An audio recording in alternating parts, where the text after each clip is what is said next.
Sentire Media. Welcome to the Stop Italian Sounding podcast, uncovering authentic Italian food. I'm your host, Robert Campana, and join me as we delve into the rich heritage of genuine Italian food, exploring its legends, history, and traditions. Through important tips and insightful interviews with industry professionals, you'll gain a deeper understanding of authentic Italian food. Welcome back, everyone, to the Stop Italian Sounding show, uncovering authentic Italian food. So, a few years ago, when I was at the Summer Fancy Food Show in New York City, I was talking to a friend of mine, of course, about Italian food, because what else would we be talking about? And as we were talking, he stopped me and said, wait, I have to present you to somebody as she's walking by. So he stopped me and he introduced me to somebody by the name of Sara Roversi, who is actually the guest on today's show. She's an author, entrepreneur, public speaker, and activist. So, as a public figure in the field of food sustainability, she leads conference panels, serves on advisory boards or governmental task force groups, gives keynotes, and provides commentary on related policies and initiatives. She's been a serial entrepreneur since 2003, formulating multiple for and not-for-profit ventures. In 2010, she shifted her focus on sustainable food systems to increase awareness and understanding through education, research projects, and innovation challenges. Today, she leads the globally expanding Future Food Institute in the development and implementation of strategic activity to catalyze transition towards more sustainable food systems. In addition to her responsibilities with Future Food, she also serves as the director for the Food Innovation Masters Program, University of Bologna, as well as partner and board member of the Food for Climate League, member of the Google Food Lab, board member of the CAAB Agri-Food Center of Bologna, member of the Energy and Sustainability and Climate Task Force at B20 Saudi Arabia, Sustainable Food System Task Forces B20 Argentina, and many, many other things that she's done throughout her career. She loves connecting and working with people and organization on food system transformation, climate actions, the future of education, food diplomacy, and entrepreneurship leadership. So to put it simply, when I message Sara, I never quite know where she actually is in the world. She could be in Italy, she could be in New York, she could be in Japan, for all I know. But most recently, I had the honor of being invited by Sara to the 2024 Global Summit on the Mediterranean Diet at the United Nations, which was totally life-changing and very eye-opening. So basically, wherever there's a conversation about food sustainability or the Mediterranean diet, she is there. So Sara, thank you so much for coming on the show today, taking the time out of your very busy schedule, and for having a chat about something that we're both very much passionate about. Oh my goodness, you have made a huge introduction of me. I feel embarrassed about that. Thank you so much, Rob. I'm so glad to be with you today and with your friends and your fellows.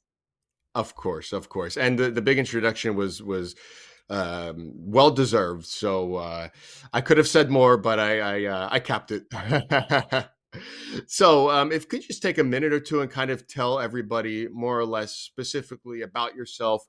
What is your involvement in what you do in terms of food sustainability and the Mediterranean diet?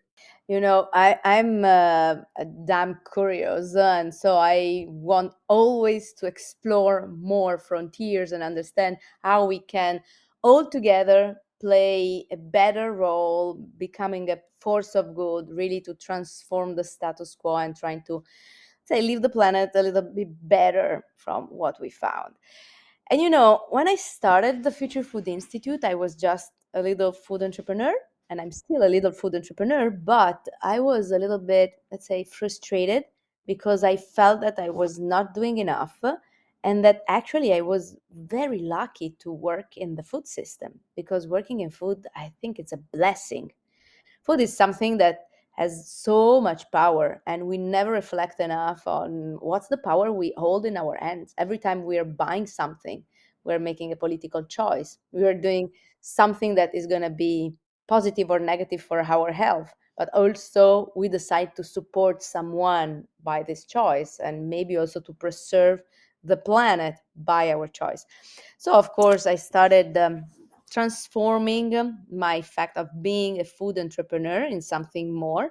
starting really to open the eyes of many other food entrepreneurs and people that were, as well as I was, not aware about this power. Of course. So, I mean, and like you said, food plays an enormous role in whenever we make a purchase. I mean, essentially, it is a political choice. Maybe not in the traditional sense, but in the sense where you're purchasing something to support sustainability, to support healthy living, and to support maybe local from farm to table productions. So your purchases actually do matter. I know you're very much involved when it comes to the Mediterranean lifestyle, and you've done some great things in Pollica, Italy, which is in southern Italy in the region of Campania. So, could you just tell everybody a little bit about Pollica, about maybe the history of your involvement there, and why it is important when talking about the Mediterranean diet? Of course, yes. Also, because when I started with the Future Food Institute, I was absolutely not aware about that. And when I started was 2012, and I was trying to look for solutions and not, say, starting from the origin, the roots, and let's say the political vision and the philosophy behind the scenes. And so when I started, of course, my first destination was Silicon Valley and then Singapore, and I was really fascinated by the hottest food innovation valleys in the world. Really, let's say, mainly digital and tech driven. Than let's say the fact of being driven by other kind of values. So, of course, I was spending years scouting for the latest technologies, latest solutions, the pop stars in the startup movement, and so on. Then in 2017, I met a movie director, an American movie director. This man told me, you are always around the world talking at the United Nations about food and sustainability, doing your super cool things, but you never reflected that you are Italian. And in Italy, you have something that is there and is something that is super powerful, that is named Mediterranean diet. And I said, yeah, of course, I know it. The double pyramid food that is good and healthy. I know it, yes, but it's something that is just for old people. He told me, I'm a movie director and I want to shoot a movie about the life of Ansel and Margaret Keys. I said, who's this guy? And he told me, Ansel Keys is an American scientist, and he decided to move into Pollock and Pioppi after the World War because he wanted to study longevity. And he was very fascinated during the World War when he had the chance to meet these people that were almost centenarian and they were super healthy, no obesity, no cardiovascular disease. And actually, he was living up to 101 years and he was living there. He was living in Italy, and I said, okay, I didn't know about that. So this is the guy who codified Mediterranean diet. Then I spent other 2 years around the world. But then when the pandemic hit, I had the chance to meet the mayor of Pollica. That, of course, was very frustrated because he had to protect his grandmas and grandpas because Pollica is one of the most famous villages for centenarian people. And longevity there is really the key word. And then I said, okay, I want to come there. So we were all stuck home. He wrote me a letter of permission to go there. And I had the chance to discover the magic and the truth behind the scenes of Mediterranean diet. And I found out that this place is magical because basically, yes, there are centenarian people, but when you look around, the landscape is amazing. And then you discover that this place is the largest hotspot for biodiversities in the Mediterranean. It's holding Wow. one third of the biodiversities of the Mediterranean. And then you find out that this place is very famous around the world in the scene of regen farming because farmers there are farming in a regenerative way since ever. So they didn't change because of kiss the ground or because it's fancy. There are, say, the majority of farmers are regenerative. And Could so you just explain for, I'm sorry to interrupt you, just for our listeners, exactly what does that mean, regenerative farming? let's say this should be the real way of farming, the original one, the one that is taking care of the health of the soil, first of all, that is doing rotation, that is covering the soil to make sure that is capturing the nutrients and making all the vital cycle and is creating the right capacity of carbon capture as well as water capturing. So, regenerative farming is the most natural and healthy way of farming, preserving biodiversity and not only really unleashing the power of nature at large, really starting from the basic essential elements of nature. And of course, you connect the dots. Centenarian people, amazing soil, amazing water because the sea is awarded since more than 50 years as the best and cleanest water within the Mediterranean. And then Mediterranean diet, and then the biodiversities and centenarians and longevity. Wow, my head was exploding. And this is the reason why we decided to keep going, advocating for Mediterranean diet and connecting the heritages and the roots to the future. That's amazing. So you started Future Food Institute over a decade ago. You said you spent much time in California, Silicon Valley, looking for these innovative, quote unquote, innovative solutions, technological solutions, the thing that's in. But the answer was always coming from the past. The answer was coming from your own backyard. In this case, Pollica. I say your backyard because you're Italian and you're from Italy, a little far from Bologna, but not as far as California. But it's very interesting that we went back. I say we in a collective sense are going back to where we came from. It's something so simple. And when I asked you what is regenerative farming, you said is what farming really is. What it should be. It shouldn't be farming should be this specifically. So your work spans sustainability, education, entrepreneurship. Would you say that this was the pivotal moment that inspired you to focus on food systems transformation? Let's say I was always focused on food systems transformation when I started because I understood that food is really the nexus. But probably I spent a lot of time, that was anyway useful, but really looking already for the solutions without investigating enough about the origins of the causes and going back to the real values because you can have the coolest technological solution. You can have billions to invest in lab grown meat or any other kind of solutions, but if you're not understanding all the ethical implications, the social impact, the cultural impact, and if you don't take the issue from an integral ecological perspective, you're going to be sure that at some point that you're going to miss the equilibrium.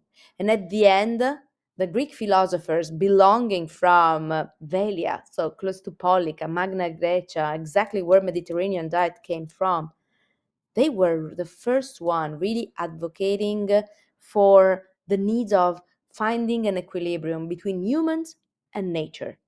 And this is the essence. And I think you hit the nail on the head. You said the key word, which was the social aspect as well, because we talk about food, we talk about healthy foods, whole foods. Anybody could eat healthy. However, the Mediterranean diet isn't something that you could eat or not eat. What you should eat and not, and avoid. For example, there's also the social aspect as well. So, could you just comment on the importance of the social aspect and the importance of conviviality? Of course, we all know that physical activity is very important, but would you say that the social aspect is just as important, if not more important, than the actual food you put in your body? Absolutely, yes. And this is not just something that we can measure with your, say, or our happiness of the fact of sharing food, being around the table, cheering, celebrating. But actually, there are scientists that are really studying the impact of this Mediterranean lifestyle and this approach, say, the impact on mental health, the impact on our, say, holistic perspective of longevity. And this is pretty interesting because what we are also studying and measuring in Pollica through several researchers that we are running is literally telling us that the cognitive capacity of our grandmas and grandpas, even if they didn't study, they don't have, of course, a PhD, they didn't have the chance to go to high school or college, but they have a cognitive capacity and a social development that is much higher than the one that you can find in big cities. And this is also thanks to the fact that they're sharing their life, they are farming together, they spend time around the table, they spend time in the square talking and playing. And also, we collaborate with a psychologist that really studied the psychologies of centenarian. There are still hundreds of centenarian in the entire territory of Cilento, and she investigated and interviewed all of them, identifying which are all the, say, key factors of their very good mental health. And she found out that there are some similarities with the major trends of our life. So, for example, they are very mindful. So, they didn't call mindfulness in the way that we call it now, but their approach to life, for example, is very mindful. They spend time to care about any single moment they share around the table. They are very good listener. They are slow in all the things that cares about life. So there are many different principles that are very interesting and that you can really find that are the major trends for people that are looking for pills of health in major cities. Very, very interesting. So, what you just said makes a lot of sense, and I don't know who could disagree with what you said. So, if the answer to a quality long life is a big part of it is the social aspect, how do we convince someone in a very fast-paced world or a very fast-paced country like the United States, who's used to, you know, very task oriented, getting things done, doesn't have enough time for this, this, and this. How do we tell people to slow down? And I know it's not just one answer. How can we tell people, hey, let's slow down a little bit. Let's focus on the things that we need to focus. That's good for our mental well being. What could you say about that in this very fast paced world that we're all living in? So unfortunately, the pace of our life is so fast everywhere. But it's interesting to see that basically there are some tips or some rituals or some routines that we can also replicate in our daily life. Of course, for example, we have not the opportunity to farm anymore, but people living in these areas are farming every single day, and they spend so much time walking and doing physical activities. Now we are replacing these physical activities with the gym, with swimming pool, with yoga, with many other kind of activities, as well as the topic of mindfulness. The topic of mindfulness can be replaced, and for example, we are meditating, and there are many other things that we are implementing in our daily routine. Then, of course, there's the, say, the nourishment side, because Mediterranean diet is good also for the kind of food that basically you were eating in this kind of regions.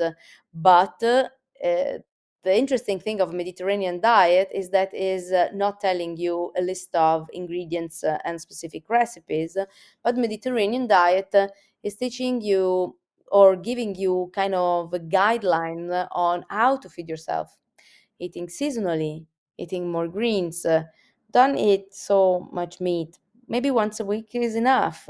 And this is something that we should learn more and more than eating legumes and implementing a much more plant forward life.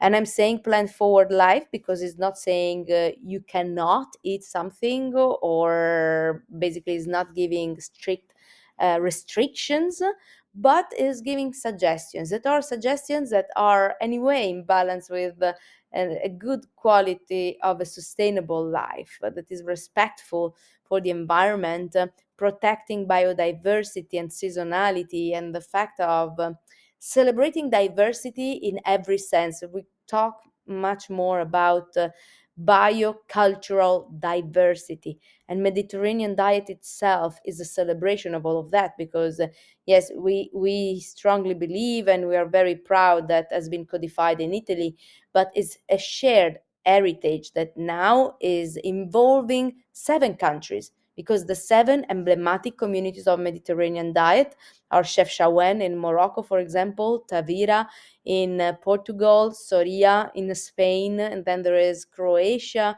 and then Cyprus, and then Greeks, and then Italy, of course. And so, if you go there, probably you eat different plates, different recipes, but the principles are pretty much the same. And convivium is a pillar. The fact of sharing food is a pillar. Very important, absolutely important. And you kind of just led me to my next question. You Mediterranean diet isn't specific to just Italy, or the Mediterranean lifestyle isn't specific to just Italy. You just named a few other countries, but the aspects of the Mediterranean lifestyle, the fact that it's called Mediterranean is because it was codified in the Mediterranean area. However, there are aspects that could be replicated around the world. So, for example, I live in New Jersey in the United States, or if I were to live in Japan or in other parts of the world, these practices of the Mediterranean lifestyle could be replicated. So if we think about another nation such as Japan that has a long lifespan on an average basis, over there it wouldn't be considered the Mediterranean diet. It would be considered, I guess, the name wouldn't be that, is what I'm trying to say. But the aspects are shared, and it all goes down to the habits of the people. Correct? Absolutely, yes. And we, as you know, we work a lot with Japan. And also, Japanese traditional cuisine became one of the UNESCO intangible heritages.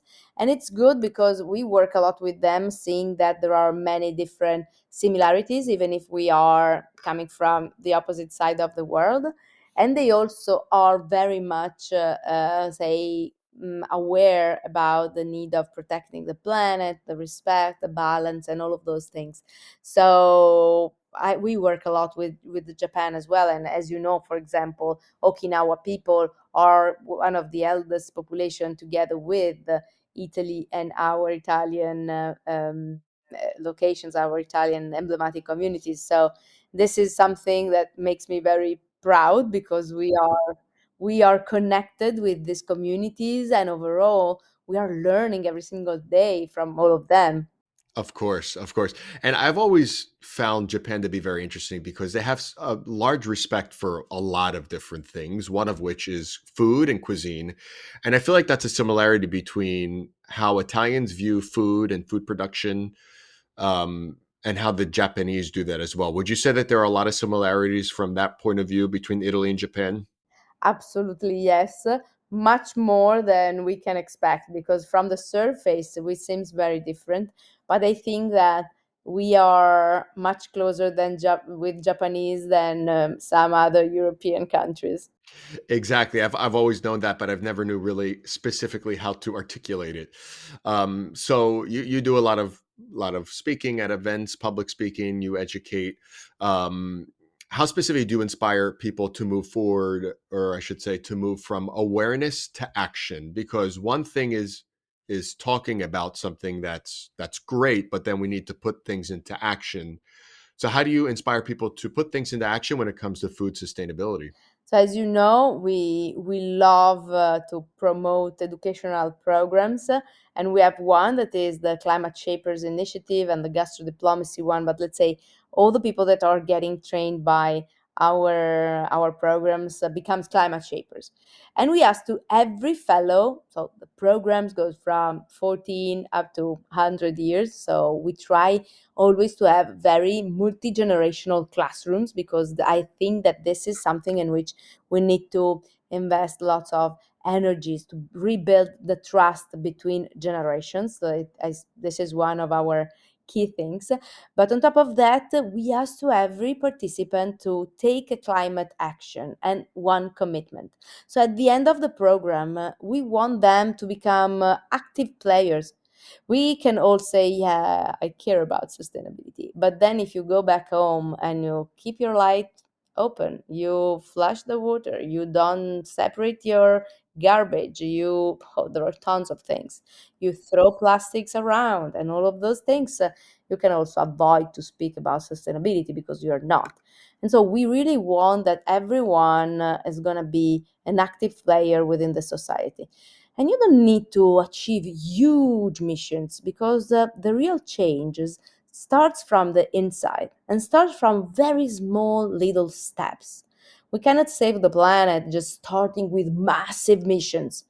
We have to start to change things just by changing what I'm gonna eat for breakfast. And then I'm gonna influence the people that are gonna have a dinner with me. And then maybe I'm gonna say, okay, it's winter, there's no tomato in the farms. Why I need to eat tomato in winter? And all of those things. At some points, if you add every drop, these drops together are gonna be an ocean. Of course. No, that was a fantastic answer, and I'm glad that you answered that way because change starts from small types of action, if you will, because then those small actions turn into something big, and that's amazing. I remember we met last year. As you know, I'm a teacher, and I brought my students. We had our event. In honor of the week of the Italian cuisine. And those are small changes that have a long lasting impact because even if you're able to influence one or two people from that group, that's a victory. That's a good thing because then maybe they influence other people. So it becomes like a domino effect. Um, so I mentioned in the introduction that you have involvement with Google Food Lab. Is that still true? Yeah, yeah, yeah, yeah. So what This was exactly really is a that? very, it has been a very big family. Michael Bakker, the former vice president of Google, the real powerhouse behind the Google Food Initiative. He started this Google Food Lab. It was back 2012, and he decided really to put together kind of a think tank, think and do tank, let's say, involving friends, activists, policymakers, scientists, entrepreneurs, innovators, really different kind of minds, people coming from different part of the world. And this at the beginning was really a unique thing. We were feeling like to be like the pirates, or let's say kind of this very close, intimate gang of people that wants to do good in the food systems. And then of course within the years the group has been, say, growing and growing. And I'm so sorry because this year the last Google Food Live was the first one in 11 years, almost 12, that I missed. So I was Oh very, wow. very much sorry about that because it was exactly when we met at the United Nations. So I couldn't for a good reason. That But was a good excuse. exactly, exactly. But let's say this is has been a great, always a great source of inspiration for me. Also because you can clearly see that are people that are making things happen. And Michael Bakker was able to connect very bright minds, and we were coming together twice a year. And at the beginning, actually, we were also working together on specific challenges. For example, one year we decided to tackle an issue for the cocoa farm, supporting cocoa farmers in Ghana.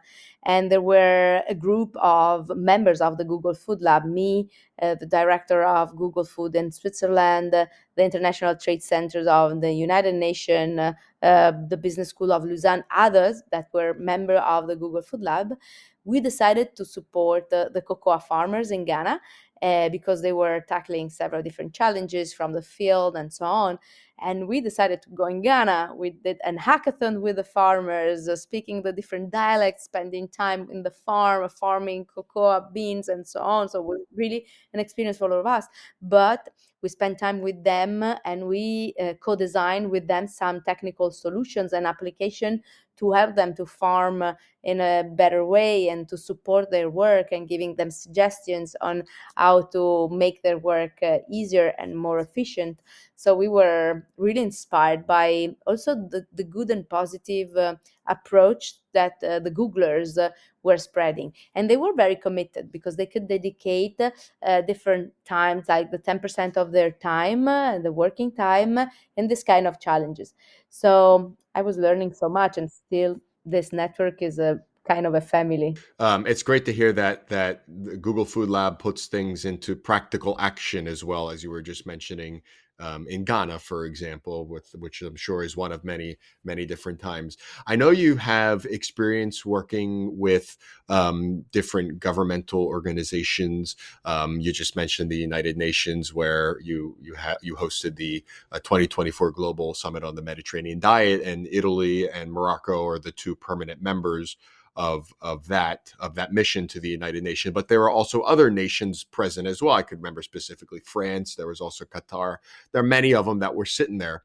So I guess when talking about food sustainability, as we're having this conversation today, what are the reaction of governments around the world? So I guess everybody wants to be sustainable. Everybody wants good farming practices, but I guess it's a matter of putting that into practice within one's own country, correct? So what are the reactions of other governments or government organizations? So, when we're talking about food, we're talking about something that is very critical because, of course, there is the sustainability factor that is one of the factors that we care a lot, but there is also the nutrition and health factor.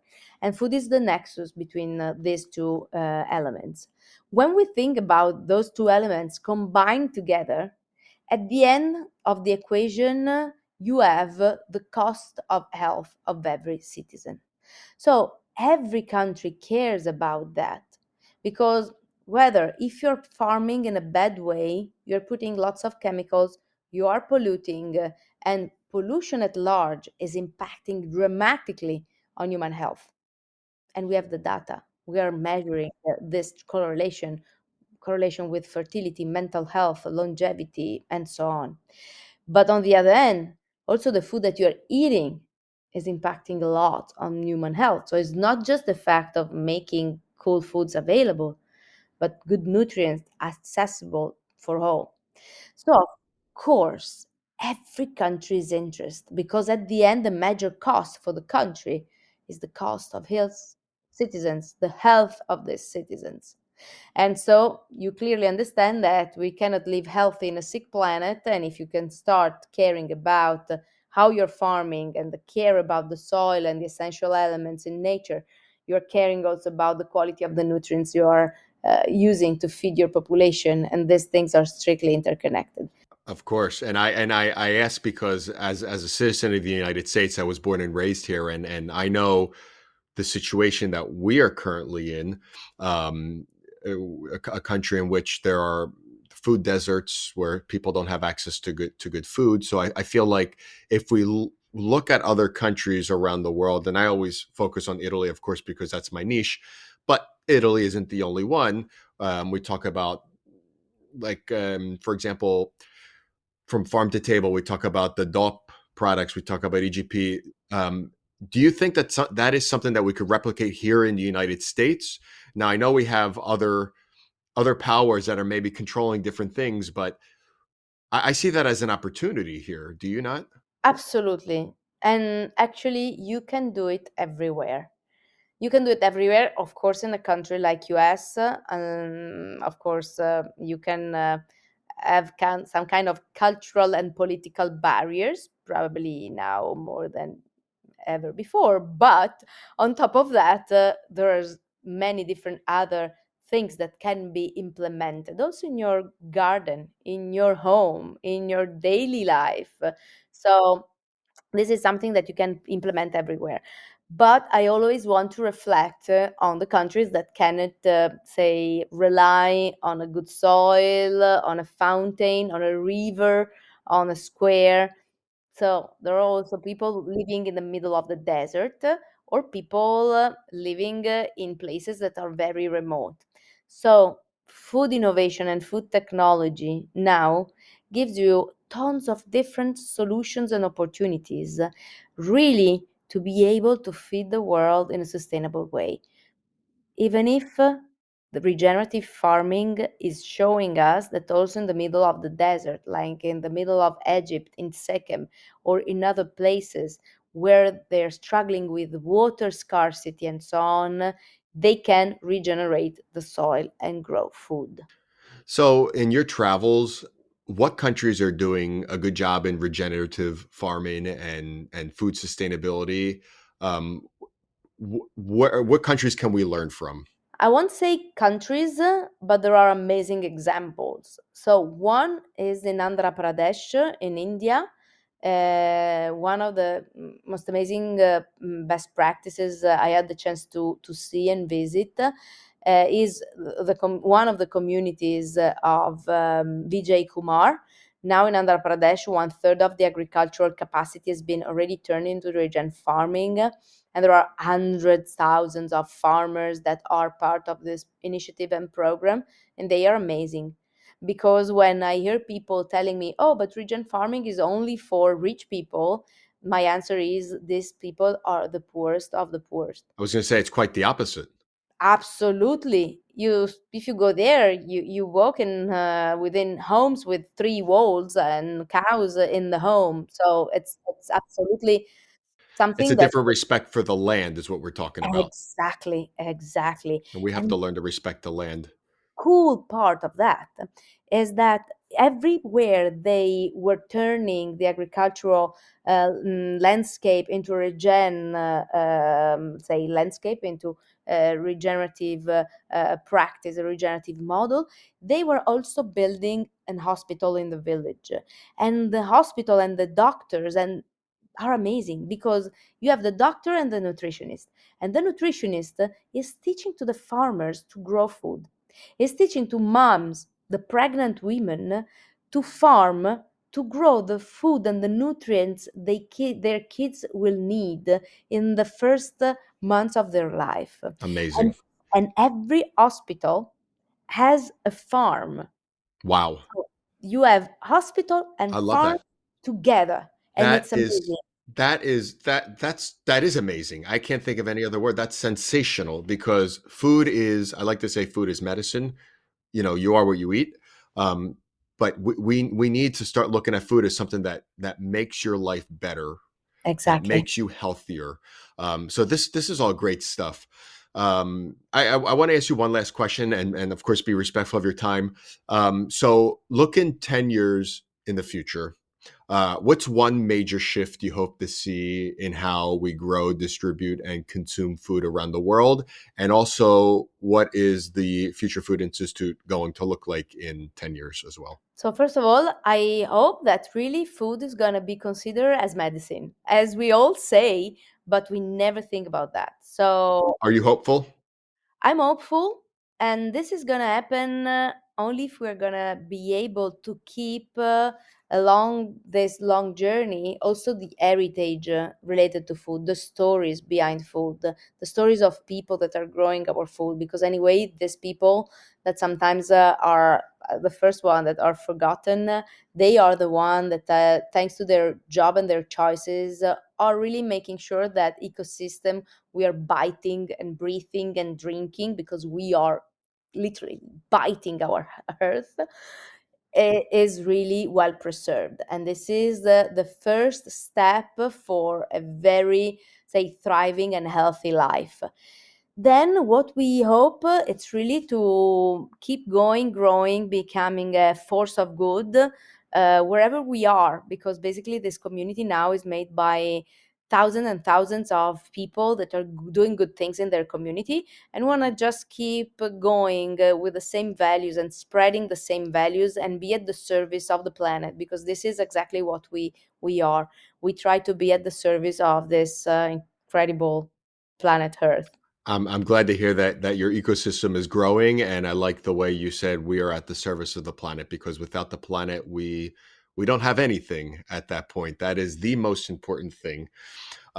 So Sara, I thank you so much for being here and for educating us and talking about something that's so crucial in the world.